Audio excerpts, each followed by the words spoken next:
1 second. 1 second. Just want to make sure we're live.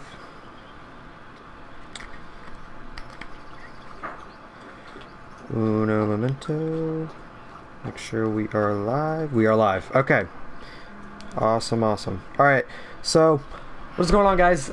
Today I'm going to teach you how to play AGNI, how to build AGNI, some tips, some tricks, and just overall how to excel with this really interesting and amazing god.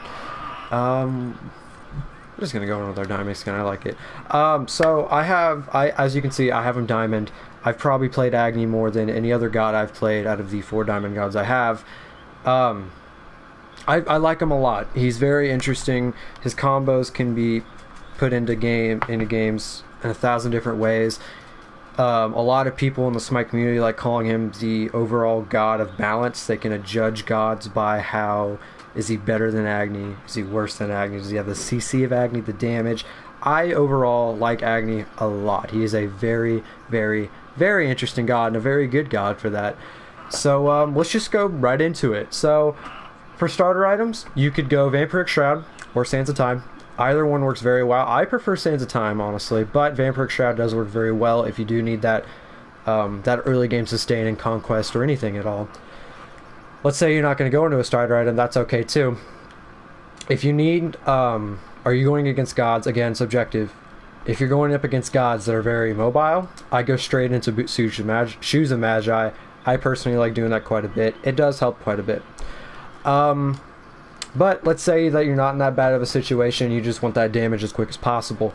I personally actually like going into Warlock Sash. That's what I personally like. You get that mana really quickly. You get half the mana that Book of Thoth gives you very quickly, and you don't have to rank up kills for it. Personally, that's what I like, and especially since Book of Thoth is a little more, I don't know, it's the same price, but it feels a little more expensive for what you're getting. I personally like Warlock Sash, keeps you in the fight. Second item, if you haven't already, go ahead and build Boots. My third item, now what I like building on him, and it's very strange, I know. I like building, give me 1 second, my dog is under my bed. Get red! Come on. That's funny. Okay, for your third item, I personally like Polynomicon quite a bit. It works very, very well on him. The damage you'll see on his basic attacks will do quite a bit, and it'll go into his kit very well. For your fourth item, I personally like also building Bancroft's Talon, since it's in the meta so well right now. It's the equivalent to building Jotun's Wrath early game. It's very, very good. So go ahead and build Bancroft's Talon as your fourth item. Now, fifth and sixth item is very subjective, again. Kronos' Pendant works okay. Spear Desolation works pretty well. I like Spear Desolation quite a bit on him. Soul Reaver's alright. If you're going up against people and you're just not doing that very well, you're getting just killed instantly, go ahead and build some defense. Breastplate of Valor works very well on him. Book of the Dead's alright. Shogun's Kasari just helps with that team playing, you know. Magi's Blessing if you're just getting demolished in CC. Height of the Urchins works very well. For this build, okay, I'm going to build Rat-Tahuti, and then for my last time for some penetration, I'm going to go ahead and build Spear of Desolation. Let's get into the just the build itself, how to build him. So we're just going to go level by level. Where you first want to level up is your X. After that, go ahead and upgrade your dash so you can get out of sticky situations. Level up again, you want to go ahead and upgrade your 2, your X again. I know it's a little hard to see. I try to make my face cam a little transparent, but I'll speak out loud. So you want to upgrade your X2, and then your dash, and then your X again. After that, go ahead and upgrade your square. Make sure you get that CC. After that, go ahead and upgrade your ult. Your ult's going to be, for 90% of the time, your initiator on fights and how you play them. After that, go ahead and just max out your X. And then when you can't upgrade it anymore, go ahead and go into your dash. After that, upgrade your ult again. Finish your 2. If you notice, you probably can't see on my screen, your 2 does give you cooldown.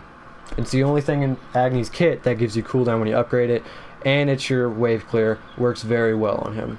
After that, go ahead and finish your dash, but in between, make sure you get your ults, and then go and just go into your Noxious Fumes. Upgrade your ult, of course.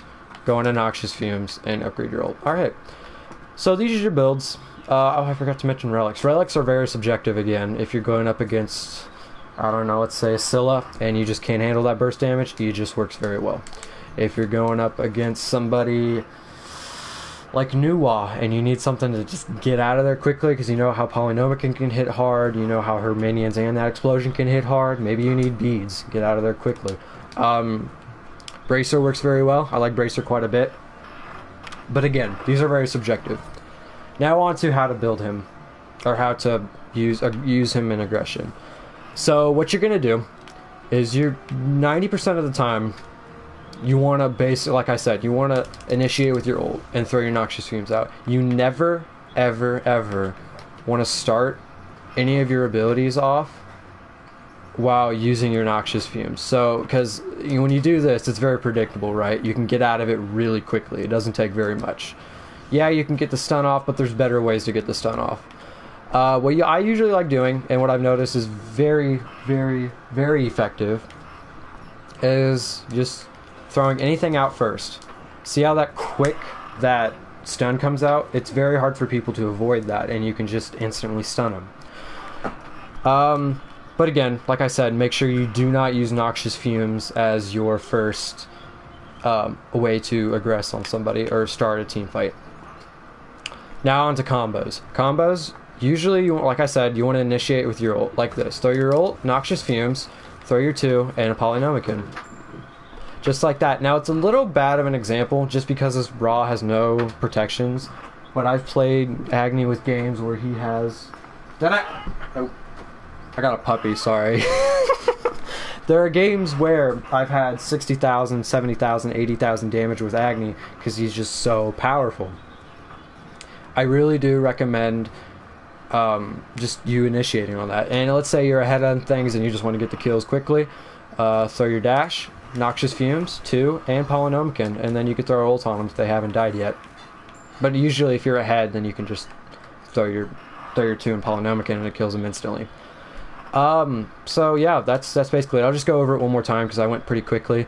Ult, Noxious Fumes, 2, Polynomican. And usually, let's say, you know, you're in team fights and they're just kind of strafing away from you. You actually have to know how to play AGNI first. I know how to play match, shut up. I'm streaming this. I know it's a little awkward how I'm presenting this, but it comes out as a video on YouTube. So I thought this would be a good way to present it, especially since I got the face cam. Usually, let's say they're just kind of strafing, you know, they're kind of afraid of you. You can just throw an ult and Noxious Fumes and it stuns them. And then if they're in a really good spot, just bum rush them, really. It doesn't take much. It does not take much. So, other than that, that's about it. That's all I have to say for AGNI. If you did made it this far, you know it's in a stream, but it does come out on YouTube as a video. If you did like it, please just let me know. I will release more of these. So, that's about it. If you have any questions, leave it in the comments. I'm all open to suggestions. I'm open to how to play him better. Other than that, thank you so much for watching. Peace.